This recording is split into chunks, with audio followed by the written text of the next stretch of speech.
Déjame preguntarte algo. ¿Qué se necesita para mantener una ciudad cuando 200.000 hombres la quieren muerta? Cuando el imperio más poderoso de la tierra estaciona toda su maquinaria de guerra fuera de tus murallas? Cuando cada mañana te despiertas preguntándote si este es el día en que la tierra se abre bajo tus pies, cuando se acaba la comida, cuando tus murallas finalmente se derrumban? Rodas, 1522. Los caballeros hospitalarios, 7.000 hombres y civiles, defendieron la isla durante 6 meses contra la maquinaria de guerra otomana del sultán Solimán el Magnífico. No 6 días. Ni 6 semanas. 6 meses. No ganaron. Pero lo que hicieron fue tan brutal, tan costoso para los otomanos, que el propio Solimán la consideraría su victoria más difícil. Esta es la historia. Antes de continuar, si este es el tipo de historia que buscas, la sin filtros, con los detalles tácticos y las decisiones humanas que los libros de texto pasan por alto, dale a me gusta. Sin tonterías. Sin superficialidades. Solo el asedio, las tácticas y la razón por la que 7.000 personas eligieron la aniquilación antes que rendirse. Eso es todo lo que pido. Ahora, retrocedamos exactamente 500 años. Rodas se encuentra en el Mediterráneo oriental como una daga apuntando a la costa otomana de Anatolia. A 12 millas del continente turco. Se puede ver desde la orilla. Para los otomanos, esto no solo era un inconveniente. Era humillante. Los caballeros hospitalarios, también llamados caballeros de San Juan, habían dominado Rodas desde 1309. Eran monjes guerreros, restos de las cruzadas. Tras la caída de Jerusalén, tras la caída de Acre, tras el derrumbe de todas las posiciones cristianas en Tierra Santa, estos caballeros se retiraron a Rodas y la convirtieron en algo intolerable para el Imperio Otomano, una fortaleza naval cristiana en aguas otomanas. No se limitaban a rezar. Asaltaban los barcos otomanos. Interceptaban rutas comerciales. Capturaban a peregrinos musulmanes con destino a la Meca y pedían rescate por ellos. Cada año, las galeras de los caballeros rondaban el Mediterráneo oriental como tiburones, y cada año los otomanos se ahogaban con el insulto. El sultán Mehmed II, el conquistador de Constantinopla, intentó tomar Rodas en 1480. Envió 70.000 hombres.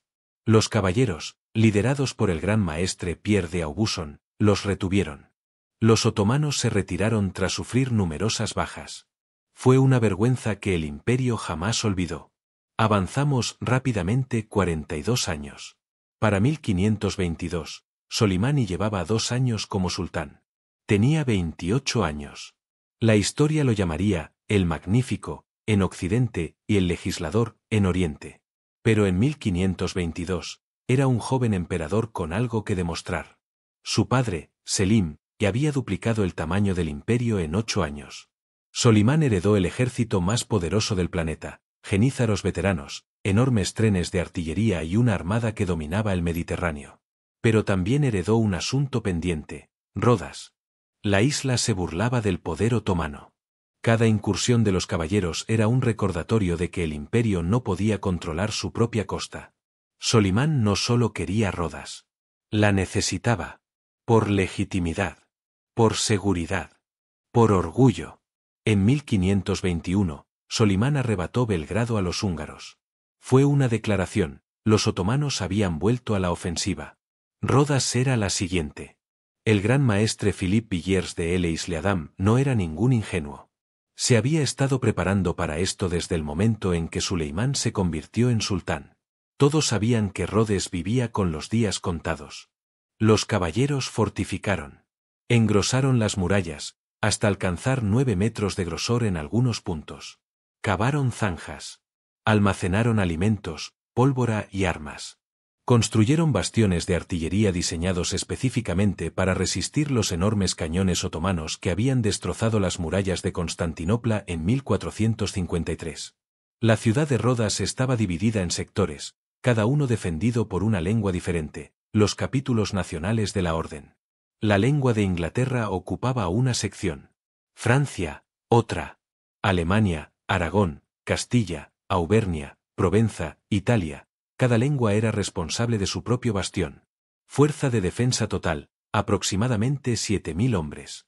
Esto incluía a unos 600 caballeros, 1.500 mercenarios y soldados, y unos 5.000 civiles armados, griegos rodios que conocían a la perfección el significado de la conquista otomana. Contra ellos, Solimán reunió una fuerza de invasión estimada entre 100.000 y 200.000 hombres, según la fuente. El número no importa. Lo que importa es esto: los otomanos superaban en número a los defensores al menos en una proporción de 20-1. Probablemente más. Solimán también trajo consigo a los mejores ingenieros, mineros y artillería de asedio del imperio. Bombardas gigantescas que disparaban balas de piedra de cientos de kilos. Pólvora suficiente para arrasar una montaña. Los caballeros tenían murallas. Los otomanos tenían un imperio. Finales de junio de 1522. La flota otomana apareció en el horizonte. Más de 300 barcos. Galeras, buques de transporte, buques de guerra repletos de cañones. Sobrevolaban la isla como lobos.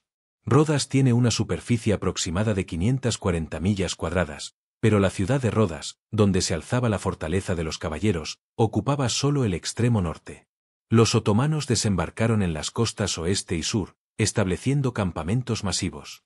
Tiendas de campaña se extendían kilómetros. Depósitos de suministros. Hospitales de campaña. Forjas de armas. Esto no fue una incursión. Fue una ocupación. El propio Suleimán llegó a finales de julio a bordo de su buque insignia, dejando claro un punto simbólico: el sultán supervisaría personalmente la destrucción de los caballeros. El asedio comenzó oficialmente el 28 de julio de 1522. La artillería otomana abrió fuego. No fue una descarga, sino una destrucción mecánica y sostenida. Día y noche. Enormes cañones, ubicados alrededor del perímetro de la ciudad, disparaban a puntos específicos de las murallas, intentando abrir brechas. El sonido era inimaginable. Un trueno constante. Bolas de piedra de 270 kilos se estrellaban contra las fortificaciones. Muros temblando. Nubes de polvo elevándose. El efecto psicológico por sí solo era devastador: saber que cada hora, más defensas eran pulverizadas. Pero los caballeros se habían preparado para esto. Sus murallas no eran del tipo medieval que los cañones otomanos habían destrozado en otros lugares.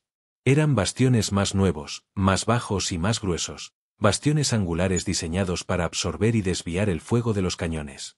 Y tras las murallas exteriores, los caballeros habían construido líneas defensivas interiores. Incluso si los otomanos abrían una brecha en la primera muralla, se enfrentarían a otra. Aún así, el bombardeo tuvo consecuencias. Secciones de muralla se derrumbaron. Los bastiones se desmoronaron. Los caballeros trabajaron frenéticamente cada noche, reparando los daños, apuntalando los puntos débiles con madera, sacos de arena, escombros, cualquier cosa. Y luego comenzó la minería. Aquí es donde la cosa se volvió medieval y horrorosa al mismo tiempo. Los otomanos no solo atacaban en la superficie. Excavaban. La minería de asedio, cavar túneles bajo las murallas enemigas para derrumbarlas o colocar explosivos, era una práctica habitual. Pero en Rodas, la escala era descomunal. Los ingenieros otomanos excavaron docenas de túneles bajo las fortificaciones. El objetivo: alcanzar los cimientos de una muralla o bastión, llenar el túnel con pólvora y volarlo por los aires. Los caballeros sabían lo que venía. Cavaron sus propios túneles, contraminas, intentando interceptar a los mineros otomanos antes de que llegaran a las murallas. Imagínate, te arrastras por un túnel estrecho y sin luz, con paredes de tierra a centímetros de tu cara, sosteniendo una antorcha y un arma. Oyes que alguien excava. Más adelante, mineros otomanos hacen lo mismo. Te abres paso hacia su túnel. Combate cuerpo a cuerpo en total oscuridad, bajo tierra, con el riesgo constante de que alguien prenda la mecha y entierre vivos a ambos bandos. Sucedió varias veces. Combates brutales y sofocantes en túneles estrechos. Hombres apuñalados, apaleados y estrangulados en la oscuridad. Ambos bandos sufrieron terribles bajas en las minas. Los otomanos detonaron con éxito varias minas. Secciones enteras de la muralla volaron, cubriendo la ciudad con escombros. Cada explosión fue seguida inmediatamente por tropas de asalto otomanas que cargaban contra la brecha. Los caballeros los enfrentaron con todo. Arcabuces, ballestas, espadas, picas, aceite hirviendo, piedras, granadas, explosivos primitivos lanzados a mano. Lucharon entre los escombros de sus propias murallas, compitiendo a cada paso. A finales de agosto, los otomanos habían abierto múltiples brechas. Suleimán ordenó asaltos masivos.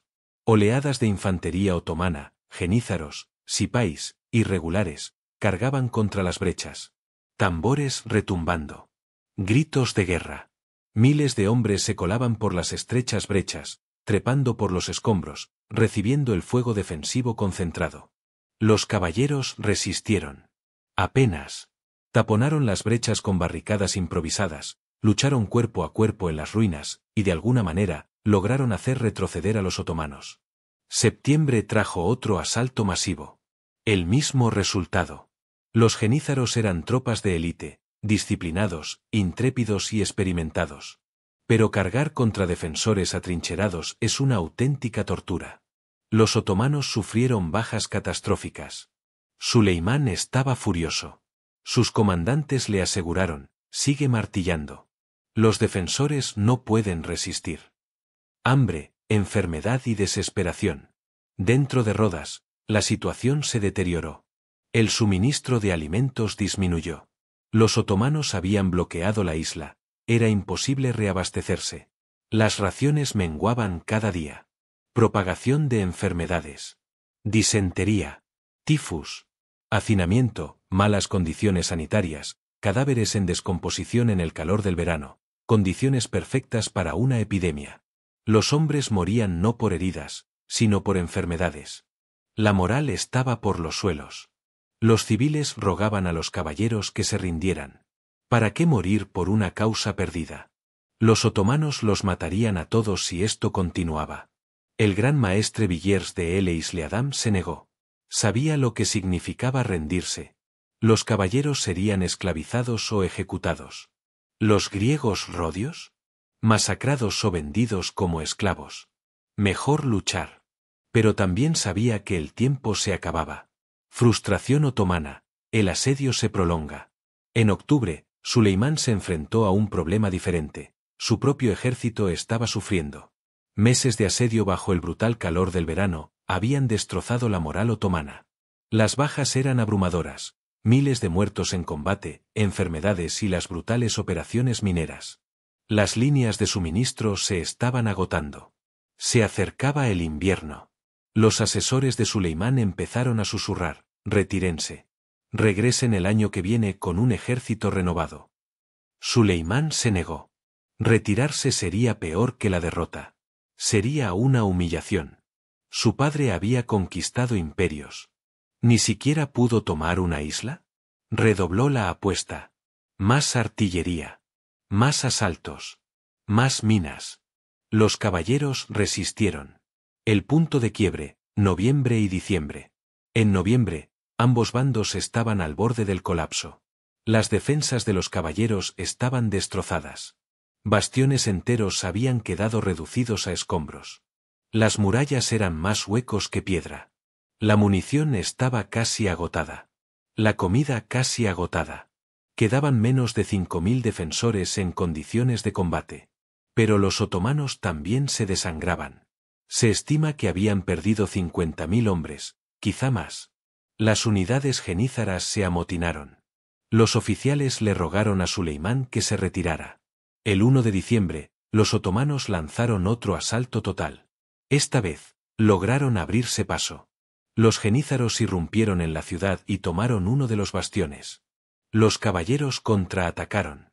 Una carga suicida y desesperada hacia el corazón del territorio otomano. Retomaron el bastión. La lucha fue tan intensa que los cuerpos se amontonaban en las calles hasta la cintura. Pero todos lo sabían, el siguiente asalto sería el último. Los caballeros no contaban con suficientes hombres para detener otra brecha. La oferta que nadie quería. 10 de diciembre de 1522. Una bandera blanca apareció sobre las líneas otomanas. Los emisarios de Solimán se acercaron a las destrozadas murallas de Rodas con un mensaje. El sultán quería negociar. No rendirse. Negociación. Dentro de la ciudad, los caballeros estaban atónitos. ¿Los otomanos ofrecían condiciones? Tras 5 meses de infierno, tras perder decenas de miles de hombres, ¿Suleimán estaba dispuesto a negociar? El gran maestre Villers de El Isle-Adam desconfiaba. Podría ser una treta, engañar a los defensores para que se dieran por vencidos y luego atacar. Pero también sabía la verdad, Rodas se moría. Cada día caían más hombres. Las murallas eran escombros. La comida había desaparecido. Si los otomanos lanzaban otro gran asalto, la ciudad caería y todos los que estaban dentro serían masacrados. Así que aceptó escuchar los términos. La misericordia calculada de Suleimán. Esto es lo que ofreció Suleimán y por qué fue brillante. Los caballeros podrían irse. Vivos. Se les permitiría evacuar Rodas con sus armas, sus reliquias religiosas y su dignidad. Sin esclavitud. Sin ejecuciones. La población civil, quien quisiera irse, podría irse con ellos. Quienes se quedaran se librarían de la masacre y se les concedería una exención de 5 años de los impuestos otomanos. Fue una oferta asombrosamente generosa para los estándares de la guerra de asedio del siglo XVI. Normalmente, una ciudad que resistía tanto tiempo sería saqueada. Todos los que estaban dentro, soldados, civiles, mujeres, niños, serían pasados a cuchillo. Esa era la regla. Si resistes demasiado, pagarás el precio. Entonces, ¿por qué Suleimán no hizo eso? Pragmatismo. Primero, sabía que su ejército no aguantaría mucho más. Otro asalto podría tener éxito, pero costaría miles de vidas más. Los genízaros estaban exhaustos, desmoralizados y furiosos. Obligarlos a otro ataque brutal corría el riesgo de un motín. En segundo lugar, Solimán quería la isla intacta. Rodas era estratégicamente vital. Necesitaba el puerto, las fortificaciones, la infraestructura. Un saqueo prolongado lo destruiría todo. En tercer lugar, y esto es importante, Solimán quería ser recordado como un gobernante justo y magnánimo. Matar a los caballeros lo haría parecer brutal. Ofrecerles condiciones honorables lo haría parecer noble. Era propaganda, pero eficaz. Y cuarto, los caballeros se lo habían ganado. Al defender Rodas durante 6 meses, infligiendo pérdidas catastróficas a las mejores tropas del imperio y negándose a rendirse cuando ya no quedaba esperanza, los caballeros demostraron ser dignos oponentes. Suleimán respetaba eso. Más tarde comentó que obligar a hombres tan valientes a abandonar su hogar fue una de sus victorias más tristes. El debate dentro de Rodas. Villers de El Isle-Adam convocó un consejo. Los caballeros se reunieron en lo que quedaba de su cuartel general, rodeados de muros derruidos y un hedor a muerte. Algunos abogaban por una resistencia continua. Eran monjes guerreros. Sus votos exigían luchar hasta el último hombre. Rendirse, incluso en condiciones honorables, se sentía como una traición. Otros abogaban por la supervivencia. ¿De qué servían los mártires muertos? Si evacuaban, podrían reagruparse, reconstruir y luchar contra los otomanos en otros lugares. La orden sobreviviría. La misión continuaría. Los civiles no se hacían ilusiones. Suplicaron a los caballeros que aceptaran. Rodas estaba condenada. Si el asedio continuaba, todos morirían. Villers de El Isle-Adam tomó la decisión. Aceptó las condiciones de Suleimán. Era el 18 de diciembre de 1522. La evacuación, una procesión fúnebre. 25 de diciembre de 1522. Día de Navidad.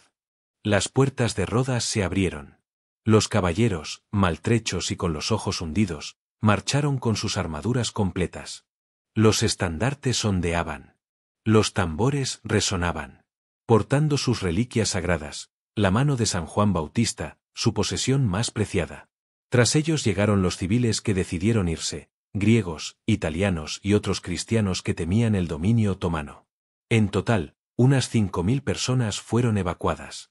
Los soldados otomanos se alineaban en la ruta. Suleimán les había ordenado que no interfirieran. Los caballeros atravesaron las líneas enemigas en silencio.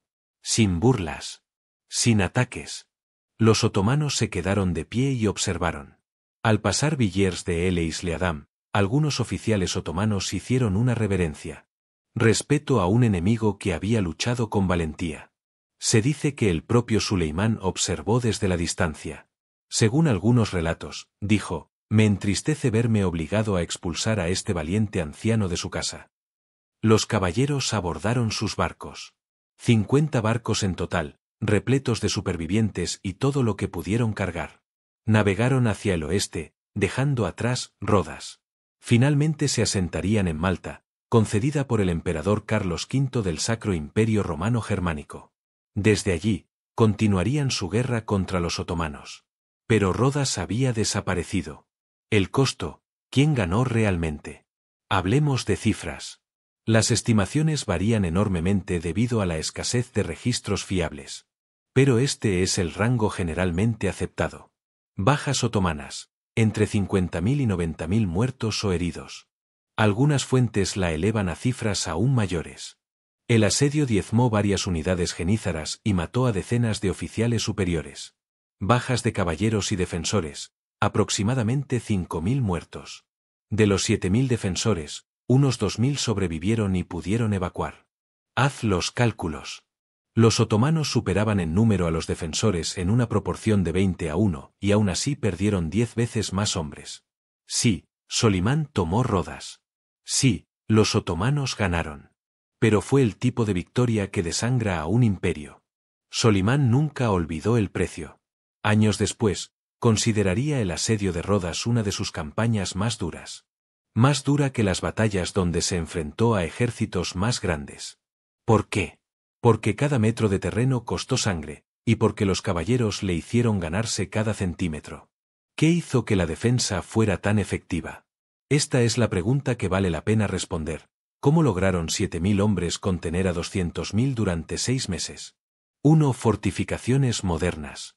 Las murallas de Rodas eran vanguardistas para 1522. No eran murallas medievales altas y delgadas que los cañones pudieran destrozar. Eran bastiones bajos, gruesos y angulosos, diseñados para absorber el fuego de artillería y proporcionar campos de tiro superpuestos a los defensores.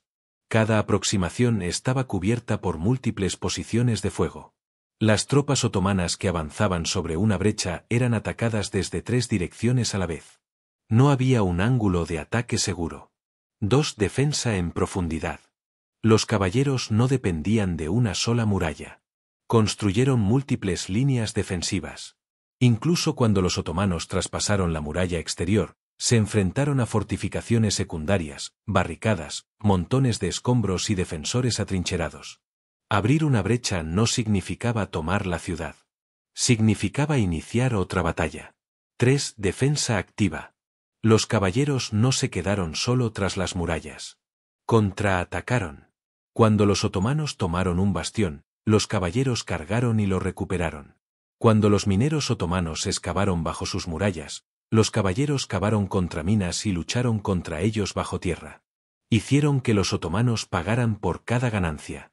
4. Disciplina y moral. Los caballeros eran monjes guerreros. Toda su identidad giraba en torno a esto: luchar contra el infiel. Morir si es necesario. Nunca rendirse. Ese tipo de compromiso ideológico es casi imposible de romper. Los caballeros creían que luchaban por Dios. No iban a rendirse porque las probabilidades fueran malas. Los civiles también sabían lo que estaba en juego. La conquista otomana significaba esclavitud, conversión forzada o muerte. Lucharon porque la alternativa era peor. 5. Limitaciones tácticas otomanas. La cuestión es la siguiente: los otomanos eran increíblemente poderosos, pero la guerra de asedio es diferente. El número importa menos cuando se canalizan tropas hacia una brecha estrecha. No se pueden desplegar 200.000 hombres a la vez. Los otomanos también subestimaron el tiempo que tomaría. Supusieron que el bombardeo destruiría las murallas rápidamente, que los caballeros entrarían en pánico y que la ciudad caería en cuestión de semanas. En cambio, se vieron arrastrados a una agotadora pesadilla de 5 meses. Sus líneas de suministro se vieron afectadas. Las enfermedades se propagaron. La moral se desplomó. Al final, el ejército otomano era una sombra de lo que fue. 6. Geografía. Rodas es una isla. Los otomanos podían bloquearla, pero no podían simplemente retirarse cuando la situación se complicaba. Habían comprometido toda su flota y un ejército enorme. Retirarse habría sido catastrófico para el prestigio otomano. Así que se quedaron. Y sangraron. Las secuelas, ¿qué pasó después? Para los caballeros. Los caballeros hospitalarios navegaron hacia el oeste y finalmente se establecieron en Malta en 1530. Reconstruyeron su orden y continuaron atacando los barcos otomanos. En 1565, los otomanos lo intentaron de nuevo. El gran asedio de Malta. Una vez más, los caballeros resistieron contra adversidades abrumadoras. Una vez más, los otomanos se retiraron tras sufrir pérdidas masivas. La orden sobrevivió hasta 1798, cuando Napoleón conquistó Malta. Hoy en día, la Soberana Orden Militar de Malta sigue existiendo como organización humanitaria. Para los otomanos. La toma de Rodas aseguró el control otomano del Mediterráneo Oriental. Eliminó la amenaza naval cristiana y permitió un paso más seguro para los barcos comerciales y de peregrinación otomanos. Pero el coste atormentó a Solimán. El asedio consumió recursos y mano de obra que podrían haberse utilizado en otras áreas. Algunos historiadores sostienen que retrasó la expansión otomana en Europa. Suleimán ganaría muchas más batallas, Belgrado, Moax, los asedios de Viena, pero Rodas siguió siendo una cicatriz. Para Rodas en sí, la isla pasó a ser territorio otomano. La ciudad fue repoblada por musulmanes. La población cristiana disminuyó. La Rodas otomana se mantuvo relativamente estable durante siglos, pasando finalmente a control italiano en 1912 y luego a Grecia en 1947. Las fortificaciones, esas murallas que resistieron la maquinaria bélica de Solimán, siguen en pie. Se puede recorrerlas a pie. Los turistas toman fotos. Las piedras aún muestran las cicatrices de las balas de cañón otomanas. La ironía de la que nadie habla. He aquí la amarga ironía. Los caballeros lucharon por sobrevivir, fueron evacuados con honor y reconstruidos en Malta. Pero Rodas, la isla que defendieron con tanta fiereza, se perdió para siempre. Y los otomanos, que ganaron el asedio, pagaron tan caro que sentaron un precedente. No luches contra los caballeros a menos que estés dispuesto a perder la mitad de tu ejército. Suleimán ganó la isla. Pero los caballeros ganaron la historia. ¿Por qué es importante este asedio? La mayoría de la gente nunca ha oído hablar del asedio de Rodas. No cambió el curso de la historia como Constantinopla o Viena. Ningún imperio se derrumbó. Ninguna religión se salvó. Pero ese no es el punto. La cuestión es esta: 7.000 personas se opusieron a la aniquilación y se negaron a doblegarse. No ganaron. No sobrevivieron. Pero hicieron que el imperio más poderoso de la tierra pagara con sangre cada metro de terreno. Demostraron que la fuerza de voluntad, la preparación y la brillantez táctica pueden contener una fuerza abrumadora. No para siempre. Pero sí el tiempo suficiente para que sea importante. Y cuando finalmente se fueron con la cabeza en alto, con el honor intacto y el respeto de sus enemigos ganado. Vale la pena recordarlo. Las lecciones tácticas. Dejemos de lado el drama y hablemos de lo que realmente funcionó. El diseño de la fortificación es importante. Los bastiones modernos de los caballeros marcaban la diferencia entre resistir durante 6 meses y derrumbarse en 6 semanas. Muros en ángulo, campos de tiro superpuestos, defensa en profundidad, todo importaba. La moral es un arma. Los otomanos contaban con mayor número, mejor artillería y mejor logística. Pero carecían de la disposición de los caballeros a morir en el lugar. El compromiso ideológico no lo es todo, pero tampoco es nada. La guerra de asedio es una guerra de desgaste. Los otomanos ganaron porque podían permitirse perder 50.000 hombres. Los caballeros no. En un asedio, el bando con mayores reservas suele ganar. Pero los defensores pueden hacer que la victoria sea tan costosa que casi no tenga importancia. La defensa favorece a los atrincherados. Atacar posiciones fortificadas es brutal. Incluso con una cantidad abrumadora de enemigos, el atacante sangra. Los caballeros lo comprendieron y lo explotaron sin piedad. La lucha contra la minería es aterradora, pero esencial. La guerra subterránea fue tan importante como las batallas en la superficie. La habilidad de los caballeros para interceptar los túneles otomanos evitó múltiples brechas catastróficas. Todo gran asedio tiene rostros. Hablemos de los hombres que hicieron posible esta pesadilla. Philippe Villers de L'Isle-Adam, el gran maestro. Nacido en 1464 en el seno de la nobleza francesa, Villers de l'Isle-Adam tenía 58 años cuando llegaron los otomanos. Había pasado toda su vida adulta con los caballeros hospitalarios, ascendiendo hasta convertirse en gran maestre en 1521. Sabía que este trabajo conllevaba a una sentencia de muerte. Todos sabían que los otomanos llegarían. La pregunta no era si llegarían, sino cuándo. Villers de l'Isle-Adam fue metódico. Acumuló provisiones. Reparó fortificaciones. Instruyó a la guarnición. Envió cartas a todos los monarcas cristianos de Europa pidiendo refuerzos. No vino ninguno. Ni uno. El Papa envió oraciones. El Sacro Emperador Romano envió condolencias. Las potencias europeas estaban demasiado ocupadas en pelearse como para preocuparse por una isla lejana. Entonces Villers de l'Isle-Adam se preparó para luchar solo. Durante el asedio, estuvo en todas partes. Recorrió las murallas durante los bombardeos. Combatió en las brechas. Durmió con su armadura puesta. Fue alcanzado 2 veces por proyectiles otomanos, una vez por una flecha, otra por los escombros de una explosión, y siguió luchando. Cuando finalmente aceptó las condiciones de Suleimán, no fue una rendición. Fue un cálculo frío. No le quedaba nada. Sus hombres morían. Las murallas habían desaparecido. Un asalto más, y todos serían masacrados. Así que hizo la llamada: evacúen. Salven a quienes puedan. Vivamos para luchar otro día. Lideró la orden durante 12 años más, falleciendo en Malta en 1534. La historia lo recordará como el hombre que defendió Rodas contra adversidades insalvables y salió con vida. Suleimani, el sultán. Suleimán era joven, 28 años, y ansiaba demostrar su valía. Su padre, Selim el Siniestro, había sido un conquistador de proporciones legendarias. Selim duplicó el tamaño del imperio, aplastó a los safávidas y conquistó Egipto. ¿Cómo se puede entender esto? Tomas lo que tu padre no pudo. Belgrado. Rodas. Viena. Solimán fue brillante. Reformó la ley otomana, expandió el imperio más que ningún sultán anterior y se convirtió en uno de los grandes gobernantes de la historia. Pero en 1522, su valía no estaba demostrada. Rodas fue su prueba. Cuando el asedio se prolongó, Solimán enfrentó presiones de todos lados. Sus consejeros querían retirarse. Sus genízaros estaban al borde del motín. Sus oficiales murmuraban que el imperio estaba siendo humillado por unos pocos cientos de monjes.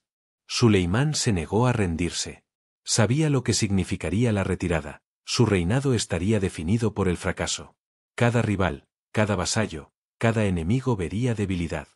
Así que se quedó. Invirtió hombres y recursos en el asedio hasta que los caballeros se desplomaron. Cuando Villers de l'Isle-Adam finalmente evacuó, Suleimán le ofreció respeto. Algunos relatos dicen que proporcionó a los caballeros provisiones para su viaje. Les permitió partir armados y en formación. ¿Por qué? Porque Suleimán comprendía que la magnanimidad hacia un enemigo derrotado te hace parecer más fuerte que masacrarlo. Y porque, en el fondo, respetaba lo que habían hecho los caballeros. Años después, se enfrentaría de nuevo a los caballeros en Malta. Ese asedio sería aún más sangriento. Y, una vez más, los caballeros resistirían. Gabriele Tadini, el ingeniero maestro. Aquí hay un nombre que la mayoría de la gente no conoce: Gabriele Tadini de Martinengo. Fue un ingeniero militar italiano contratado por los caballeros específicamente para rediseñar las fortificaciones de Rodas. Él es la razón por la que las murallas resistieron. Tadini comprendió la nueva era de la guerra con pólvora. Las altas y delgadas murallas medievales estaban obsoletas. Los cañones las destrozaban como si fueran cerámica. Así que Tadini diseñó bastiones bajos y gruesos con muros inclinados que absorbían las balas de cañón en lugar de destrozarse. También supervisó las operaciones antiminas, la guerra subterránea. Cuando los mineros otomanos excavaron hacia las murallas, los equipos de Tadini los interceptaron. Él mismo dirigió varios asaltos subterráneos. Durante el asedio, Tadini fue uno de los recursos más valiosos de los caballeros. Dirigió las reparaciones, reforzó los puntos débiles y coordinó la defensa de bastiones críticos. Sobrevivió al asedio y evacuó a los caballeros. Su trabajo en Rodas influiría en el diseño de fortalezas europeas durante el siglo siguiente. Mustafa Pasha, El comandante otomano. El comandante militar de Suleimán sobre el terreno era Mustafa Pasha, un veterano oficial. Genízaro. Era competente, experimentado y estaba profundamente frustrado. Mustafa Pasha supervisó los asaltos, las operaciones mineras, los bombardeos. Lo atacó con todas sus fuerzas. Y la ciudad no se derrumbó. Para noviembre, Mustafa Pasha le informó a Suleimán que el asedio era insostenible. El ejército se estaba desintegrando. Las enfermedades y las bajas habían destrozado unidades enteras. Los oficiales pedían permiso para retirarse. Respuesta de Suleimán: seguir atacando. Mustafa Pasha obedeció. Pero para diciembre, incluso él sabía que no podía continuar.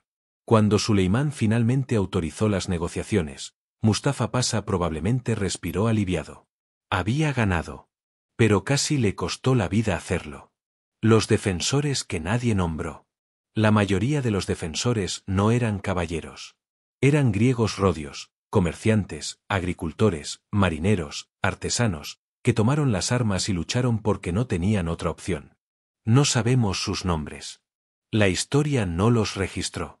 Pero estuvieron allí, en los muros, en las brechas, en las minas. Murieron por miles. Algunos lucharon por lealtad a los caballeros.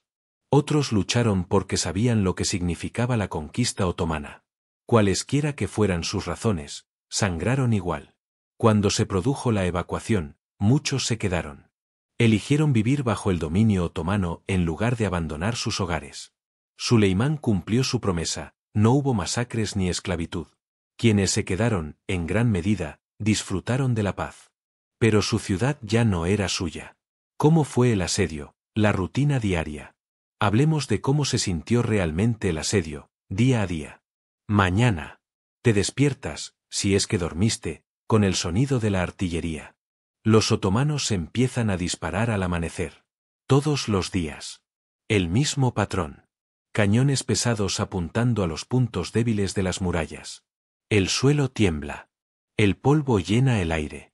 Comes la ración que te han dado, pan mohoso, pescado salado, agua estancada, y te diriges a tu puesto. Tiempo de día. Te quedas en las murallas o te agachas en una trinchera, observando las líneas otomanas. Cada pocas horas, hay una alerta. Las tropas otomanas se concentran. Posible asalto inminente. Todos toman sus armas. Los arcabuceros revisan su pólvora. Los ballesteros preparan las saetas. Los caballeros se ponen sus armaduras. A veces es una prueba. Escaramuzadores otomanos ponen a prueba las defensas. A veces es un asalto total. Miles de genízaros cargan contra una brecha, profiriendo gritos de guerra, chocando contra tus escudos.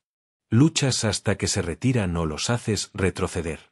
Entonces te derrumbas, respiras, revisas tus heridas y esperas la siguiente. Tarde. Los equipos de reparación trabajan frenéticamente. Cada sección del muro alcanzada por la artillería necesita refuerzos. Se han instalado vigas de madera. Se han apilado sacos de arena. Se han retirado los escombros. Estás exhausto, pero si no reparas el muro, el asalto de mañana lo atravesará. Los ingenieros inspeccionan el terreno, atentos a los sonidos de las excavaciones. Si los mineros otomanos están excavando un túnel debajo de ti, necesitas saberlo ahora. Noche. Otro bombardeo. Los otomanos disparan bombas incendiarias, proyectiles en llamas diseñados para provocar incendios dentro de la ciudad. Algunos impactan en edificios. Otros, en depósitos de suministros. Los equipos se apresuran a apagar las llamas antes de que se propaguen. Vuelves a comer, si hay comida. Las porciones se están reduciendo. Las provisiones se están agotando. Todo el mundo lo sabe. Noche. Aquí es cuando comienza el horror. Los mineros otomanos excavan de noche, intentando alcanzar tus muros sin ser vistos. Tus propios equipos de contraminas se arrastran en la oscuridad, escuchando, excavando, con la esperanza de interceptarlos antes de que coloquen explosivos. Se oyen las explosiones.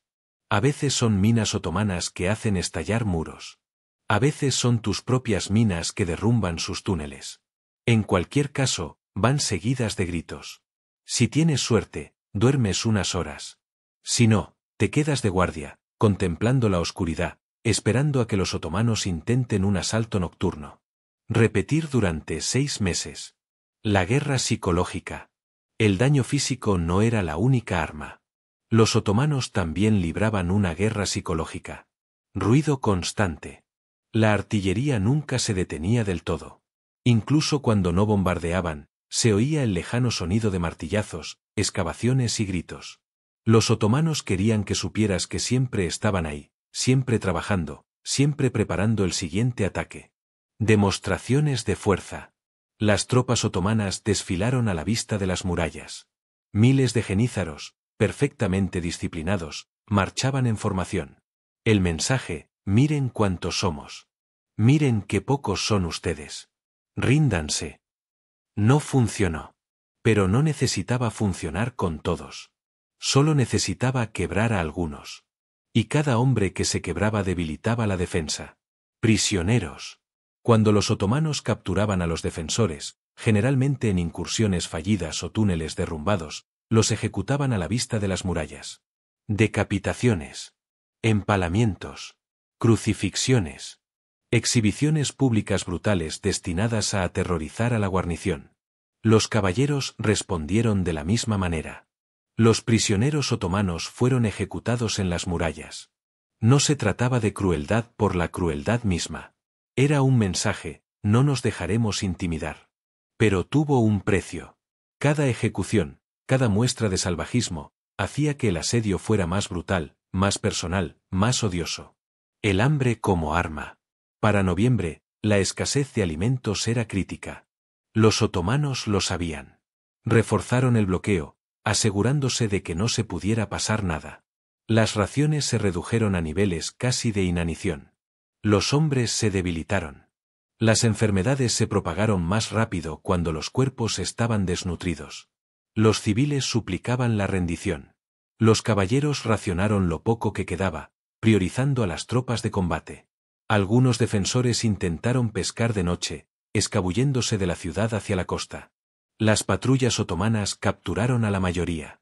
Quienes lo consiguieron no trajeron casi nada, un puñado de pescado para alimentar a una ciudad hambrienta. Los otomanos no necesitaban derribar las murallas si el hambre les bastaba. Y casi lo hicieron. El momento que casi lo acabó todo: 1 de diciembre. 1 de diciembre de 1522. Los otomanos lanzaron su mayor asalto hasta el momento. Llevaban días preparándose. Varias minas detonaron simultáneamente, abriendo enormes brechas en las murallas. Los jenízaros irrumpieron en la zona, apoyados por sipáis e irregulares. Miles de tropas, coordinadas y disciplinadas, atacaron varios puntos a la vez.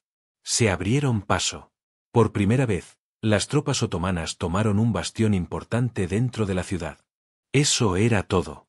Si mantenían esa posición, la ciudad estaría perdida.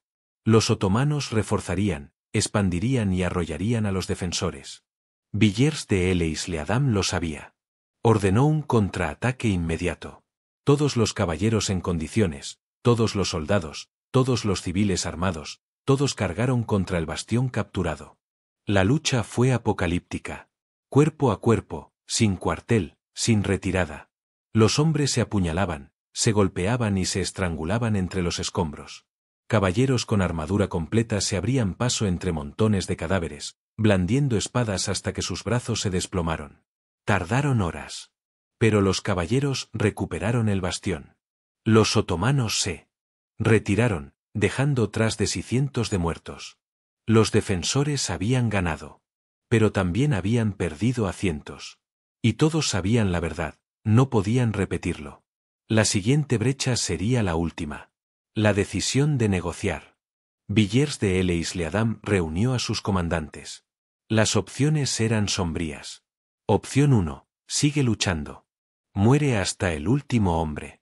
Todos en la ciudad, caballeros, soldados, civiles, son masacrados cuando los otomanos irrumpen. Opción 2. Negocia. Si Suleimán ofrece condiciones, acéptalas. Salva a quien puedas. El debate fue amargo. Algunos caballeros argumentaron que rendirse, bajo cualquier condición, traicionaba sus votos. Eran monjes guerreros. No negociaban con infieles. Lucharon hasta que Dios decidiera el resultado. Otros argumentaban que morir por simbolismo era inútil. Si evacuaban, la orden sobreviviría. Podrían reconstruir. Podrían luchar en otro lugar. Los muertos no pueden luchar. Villers de El Isle-Adam escuchó. Luego hizo el llamado: si Suleimán ofrece condiciones honorables, las aceptamos. Cuando los emisarios otomanos llegaron el 10 de diciembre con la oferta de Solimán, Villers de El Isle-Adam aceptó. Los términos, lo que Suleimán realmente ofreció. Seamos específicos sobre lo que incluían los términos de la rendición, porque eran extraordinarios para la época. Para los caballeros hospitalarios. Salida segura de la isla con todas las posesiones personales, armas, armaduras y reliquias religiosas. 12 días para preparar la evacuación. Los barcos otomanos no obstaculizarían su partida. No se pide rescate. No se toman rehenes. Para la población civil. Los que querían irse podían evacuar con los caballeros, sin restricciones. Los que se quedaran no serían esclavizados, masacrados ni convertidos a la fuerza. Exención de 5 años de impuestos otomanos para los que permanecieron. Libertad para practicar el cristianismo, aunque sea ortodoxo en lugar de católico. Para la ciudad misma. No hubo saqueo. Las tropas otomanas ocuparían Rodas pacíficamente.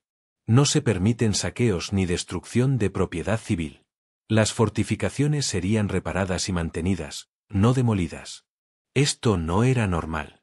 Doctrina de asedio estándar de la época. Si una ciudad resiste más allá de la primera exigencia de rendición, los atacantes tienen derecho a saquearla. Matanzas, saqueos, esclavitud, todo era presa fácil. Suleimán no hizo eso. Honró cada término. Cuando los caballeros se fueron intactos. Cuando los civiles se quedaron, sobrevivieron. ¿Por qué? Porque Solimán se estaba forjando una reputación de gobernante justo, y porque los caballeros se habían ganado el respeto gracias a su terquedad. La evacuación, una partida surrealista. Del 20 al 25 de diciembre de 1522. La evacuación duró días. Fue necesario cargar 50 barcos con supervivientes, provisiones y reliquias sagradas.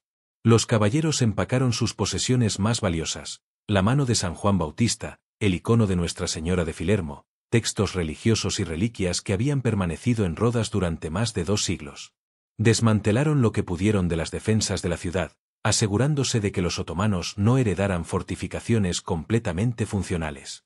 Clavaron cañones, derrumbaron túneles y quemaron los suministros que no pudieron llevarse. El día de Navidad salieron a marchar. Imagínenselo, 600 caballeros con armadura completa, maltrechos y llenos de cicatrices, cruzando las puertas en formación. Detrás de ellos, 2000 soldados y 3000 civiles. Portando estandartes. Cantando himnos. Con la frente en alto. El ejército otomano, lo que quedaba de él, se alineaba en el camino. Suleimán les había ordenado que dejaran pasar a los defensores sin incidentes. Algunas fuentes afirman que les ordenó saludar. Sea cierto o exagerado, los otomanos observaron en silencio cómo su enemigo se alejaba. Sin burlas. Sin ataques. Respeto. Cuando Villers de El Isle-Adam llegó al puerto y abordó su barco, miró hacia atrás a Rodas, la isla que había defendido durante 6 meses, el hogar que los caballeros habían ocupado durante 213 años, y supo que nunca la volvería a ver. Los barcos zarparon hacia el oeste. Destino, Creta primero, luego Italia. Estaban sin hogar. Sin tierra. Derrotados. Pero vivo. La entrada de Solimán en Rodas. 26 de diciembre de 1522. Solimán entró en la ciudad a caballo, flanqueado por sus comandantes y guardias genízaros. Examinó las ruinas. Secciones enteras de la muralla eran escombros. Las calles estaban llenas de cráteres por las explosiones. Los edificios se derrumbaron. Había manchas de sangre por todas partes. Así se veía la victoria. Suleimán ordenó que las reparaciones comenzaran de inmediato. Las fortificaciones serían reconstruidas, más sólidas que antes. La ciudad sería repoblada con colonos otomanos. Las mezquitas reemplazarían a las iglesias. Pero primero, cumplió su acuerdo. Los griegos rodios que se quedaron recibieron protección. No hubo masacres. No hubo conversiones forzadas. Durante los primeros 5 años, no pagaron impuestos. Suleimán cumplió su palabra. Eso importaba. Significaba que las ciudades futuras podrían rendirse en lugar de luchar a muerte, sabiendo que se podía confiar en el sultán. Pero también significaba esto: todas las potencias europeas sabían ahora que Solimán no era su padre. Selim había sido brutal, eficiente y aterrador. Solimán era calculador, estratégico y dispuesto a mostrar clemencia cuando convenía a sus propósitos. Eso lo hizo más peligroso. Las consecuencias estratégicas, lo que Rodas les dio a los otomanos. La toma de Rodas no fue solo simbólica. Tuvo un gran valor estratégico. Control del Mediterráneo oriental. Con Rodas bajo control otomano, la costa del imperio estaba segura. Se acabaron los ataques de piratas cristianos contra los barcos otomanos. Se acabaron las interrupciones en las rutas comerciales. El Mediterráneo oriental se convirtió en un lago otomano. Plataforma para futuras campañas. Rodas proporcionó a los otomanos una base naval avanzada. Las futuras campañas en el Mediterráneo, contra Malta, Italia y el norte de África, se lanzarían desde Rodas. Victoria psicológica. Europa creía que los caballeros hospitalarios eran invencibles. Habían dominado Rodas durante 2 siglos. Habían derrotado a los otomanos en 1480. La pérdida de Rodas destruyó ese mito. Si los caballeros pudieron caer, cualquiera podría hacerlo. Pero el costo fue aplastante. El asedio consumió recursos que Solimán podría haber utilizado en otras tareas. Las más de 50.000 bajas incluyeron tropas veteranas, genízaros, oficiales, ingenieros, que no podían ser reemplazadas fácilmente.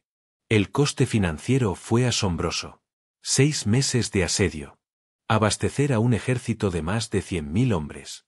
Municiones, alimentos, equipo, barcos, todo ello agotó las arcas imperiales. ¿Y para qué? Una sola isla. Estratégicamente importante, sí. ¿Pero vale 50.000 vidas? Suleimán diría más tarde que obligar a los caballeros a abandonar su hogar lo entristeció. Quizás era sincero. Quizás era arrepentimiento por el costo. De cualquier manera, nunca volvió a subestimar a los caballeros. ¿Qué pasó con los caballeros después de Rodas? Los caballeros hospitalarios pasaron 7 años vagando. Intentaron establecerse en Creta, luego en Sicilia, luego en Italia. Nadie los quería. Eran refugiados, guerreros sin hogar, un recordatorio de la derrota cristiana. Luego, en 1530, el emperador del Sacro Imperio Romano Germánico Carlos V les ofreció Malta. Malta era árida, rocosa y escasamente poblada.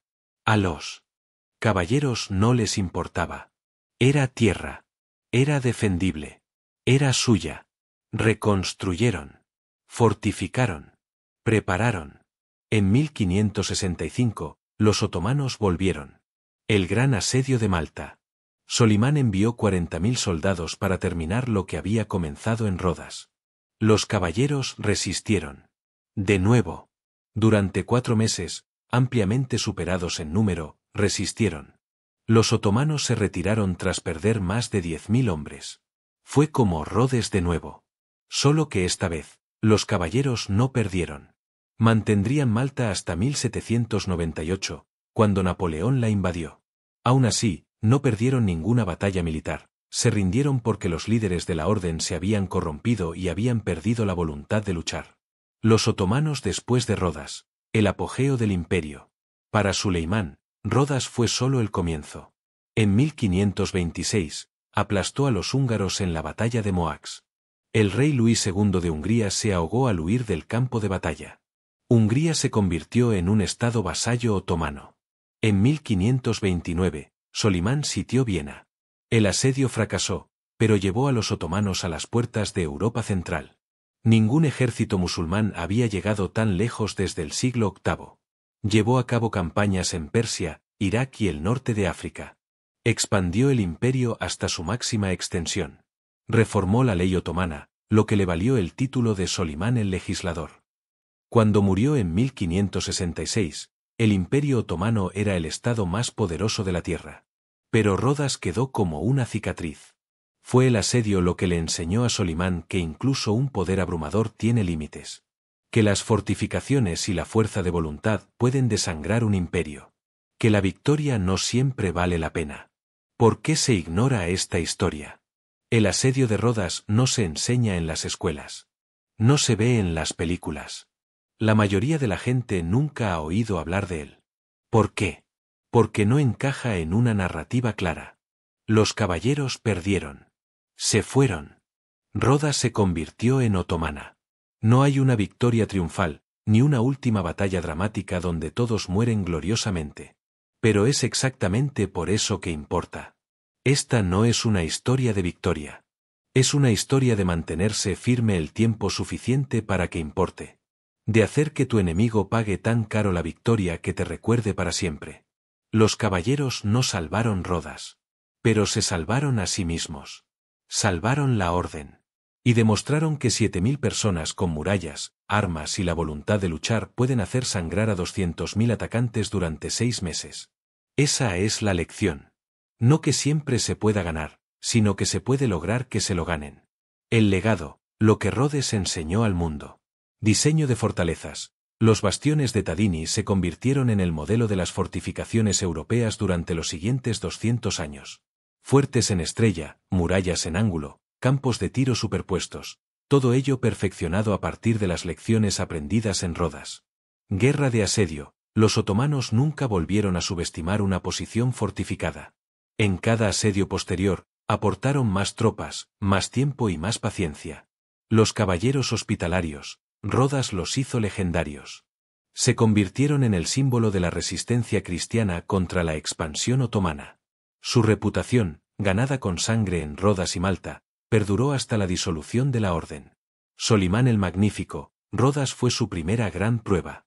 Le enseñó que la fuerza bruta no basta. La estrategia, la paciencia y la disposición a negociar también importan. La ironía final. Aquí está la amarga verdad. Los caballeros lo dieron todo para defender Rodas. Sangraron. Murieron de hambre. Lucharon en las ruinas de su propia ciudad durante 6 meses. Y luego se fueron.